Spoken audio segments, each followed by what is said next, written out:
Hello, my name is Dylan Good, and this will be my interpretive walking tour presentation. The site that I shall be going over with all of you today will be Crystal Cove State Park, which is located in Southern California.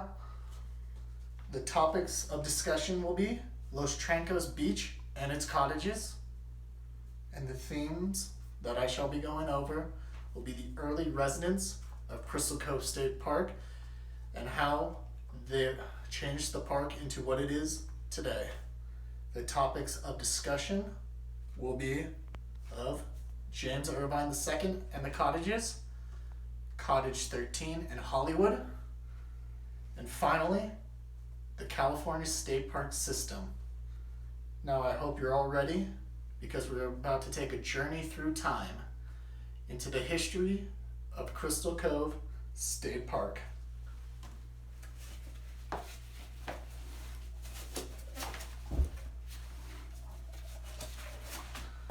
Now I hope you're all ready because we're about to go to the beach.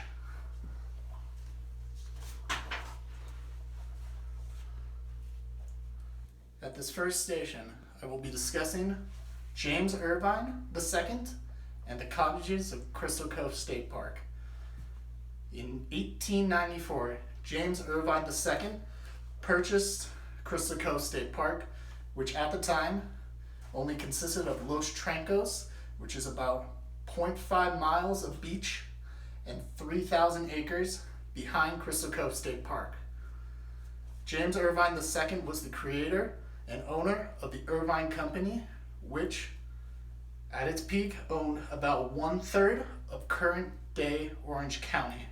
He transformed Crystal Cove State Park and both its beach and its cliffs into a ranch, which primarily produced barley, oats, wheat, hay, and they also had sheep and cattle grazing on the grasses on top of the cliffs that overlooked the beach. Now, the Irvine Company, due to its size being so large, had many workers, and they had no place to stay. So James Irvine searched around.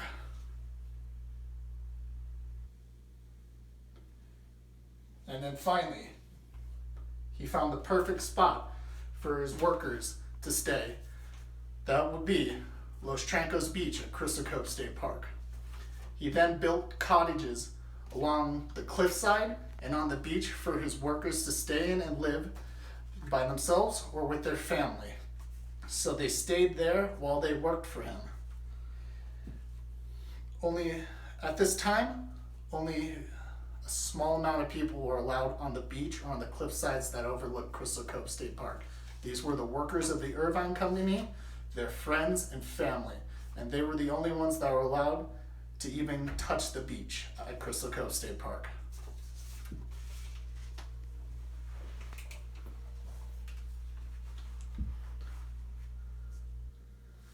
Our second station that I will be going over will be of Cottage 13 and the Hollywood producers that took over Cottage 13. So in 1912, a few Hollywood producers and movie makers got together and decided they wanted a more beautiful location to shoot some movies. And they decided that Crystal Cove State Park, particularly Los Trancos Beach at Crystal Cove State Park, would be the perfect place to shoot these movies.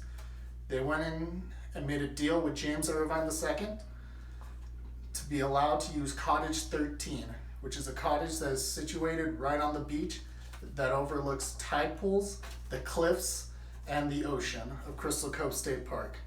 Between 1912 and 1925, they shot movies at this location. The most famous of them being Treasure Island. Because of all the movies being made at Crystal Cove State Park, it became a huge tourist attraction. And as the Irvine Company began to move out of Crystal Cove State Park, more and more tourists were allowed to come into the park and recreate on the beach and the cliffs above. At this point, the beach is still only about half a mile long, which was considered Crystal Cove State Park. And at this time, all the cottages at the beach made up about 47 cottages that people were allowed to stay at or use for day use during these times.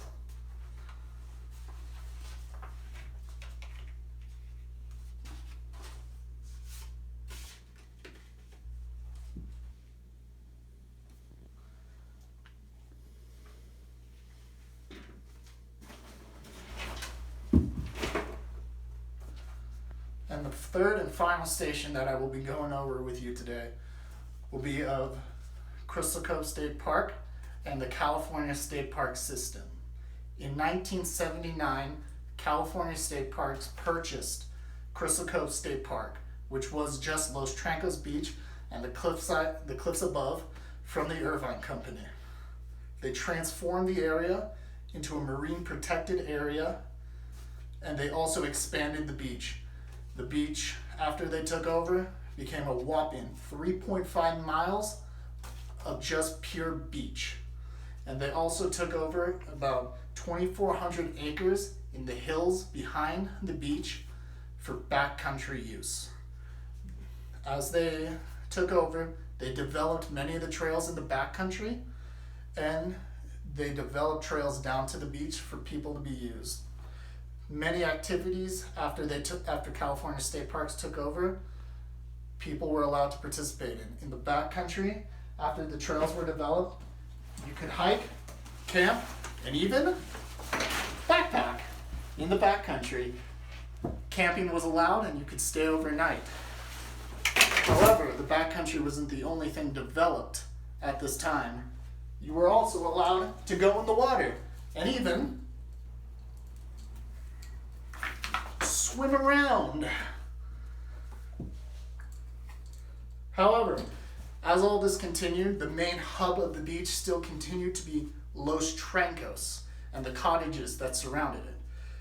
However, in 2003, the beach was no longer named Los Trancos, and they transformed that area into what is now considered the historic district of Crystal Cove State Park, which still brings in many, many more tourists than other parts of the beach for them to recreate, both in the water, on the cliffs above, on the hiking trails, and in the tide pools that were located at Los Trancos State Park, Los Trancos Beach. And in 2007, the final cottage was built. It was called Cottage 22, and it was built as a marine research facility.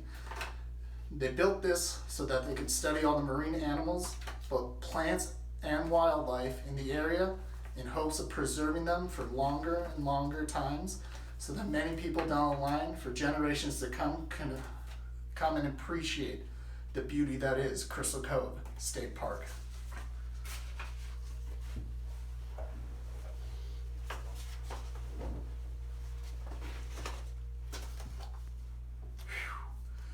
Well, I hope you all had fun today, because we went over a lot.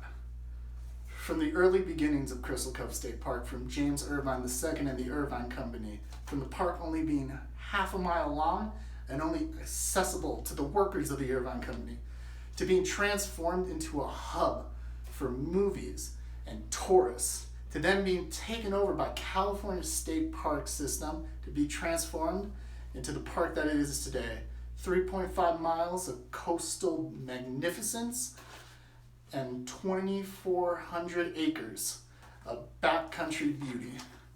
Crystal Cove State Park has come a long way from the humble beginnings that it started off with to now the great park that it is today. I hope that you all enjoyed this presentation. Thank you for coming, thank you for listening, and have a great day.